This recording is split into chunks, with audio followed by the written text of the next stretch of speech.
I just want to show you about Abby Martin went there. She interviewed some people on the street to show you some more of the sentiment, like you were just talking about, how they've been dehumanized, the Palestinians. Listen to what they say.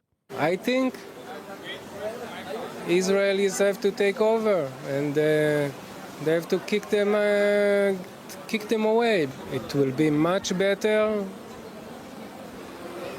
Not to kill them, just to go back to Arab countries. But it's really rightfully ours if you look at the history and at the wars, and we didn't even start a lot of the wars. And we conquered these places rightfully, like it's ours. 1,400 years later, we come back. Now, I'm not saying that we can blame the people living here for what happened, but you gotta accept that that's some kind of divine justice, that their great-great-great-great-grandfathers kicked my great-great-great-grandfather out of here, and then we come back, and all of a sudden they're like, well, no, we don't want it, it's not fair. I think that the Jews came here, they took this land, and this is our land now, and I don't think there should be here no Arabs. Like Arabs, they want, we gave them Gaza, they should go live there quietly. If they want, they should go back to Iraq, I don't know, to wherever they want. I'm think that we need to... איך אומרים לאיש לערבית? כן, תגידי לי את המילה הזאת. I don't think there's any answer to it. Really? There's only one way, I would carpet bomb them. You would carpet bomb them? It's the only way you could deal with it. Or try to stop them a different way. It never worked. I think that we're miserable. The Arabs make a פיגועים, and we need to kill Arabs. No. I think another thing that the Jews should have rights to hate them. I think we have the right to hate them. I don't see a reason why not. I wouldn't trust any of them. אין מצב שיהיה פה שלום בארץ, אי אפשר לעשות איתם שלום, הם תמיד שונאים אותנו. אם אי אפשר לעשות שלום והמצב ככה לא יכול להישאר, אז צריך לטפל בהם בדרכים אחרות, אין מה לעשות. I think we should give them a country. If you're doing any problem, you just go in there to give them a country, and then it's going to be a war between countries, you know? If they're going to throw rockets, we're going to throw one big one and done. So there you go. So that's on the streets. That's the young people. It breaks your heart to see them dehumanize people right now who have had their land taken from them and now are being forced to live in an open-air prison. And you want to comment on? I have one more video I want to show. It's Norman Finkelstein. So he's been on the show before, and he's spoken the truth about Israel for a long time, and he's paid for it.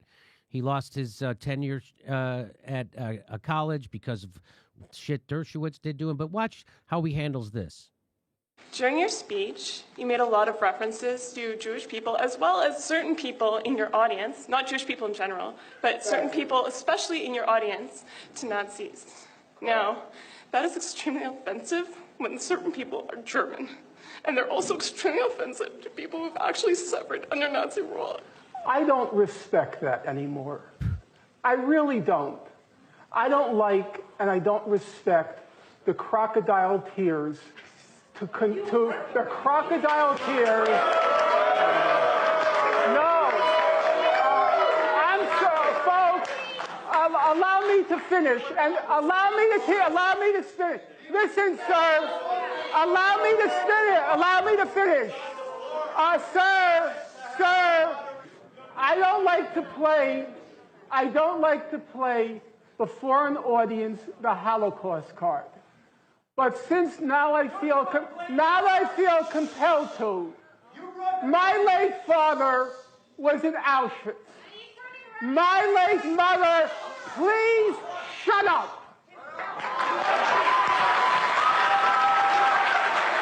My late father was in Auschwitz. My late mother was in Majdanek concentration camp.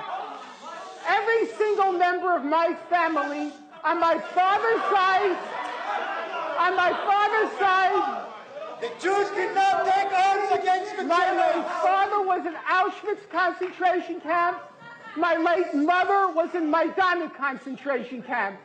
Every single member of my family on both sides was exterminated. Both of my parents were in the Warsaw Ghetto Uprising. And it's precisely and exactly because of the lessons my parents taught me and my two siblings that I will not be silent when Israel commits its crimes against the Palestinians. And I consider nothing more despicable than to use their suffering and their martyrdom to try to justify the torture, the brutalization, the demolition of homes that Israel daily commits against the Palestinians. So I refuse any longer to be intimidated or browbeaten by the tears. If you had any heart in you, you would be crying for the Palestinians, not for what's being done. So there was someone crying using that technique to try to shame him, and also using the Holocaust to justify killing children in Palestine and what they're doing, and he wouldn't put up with it.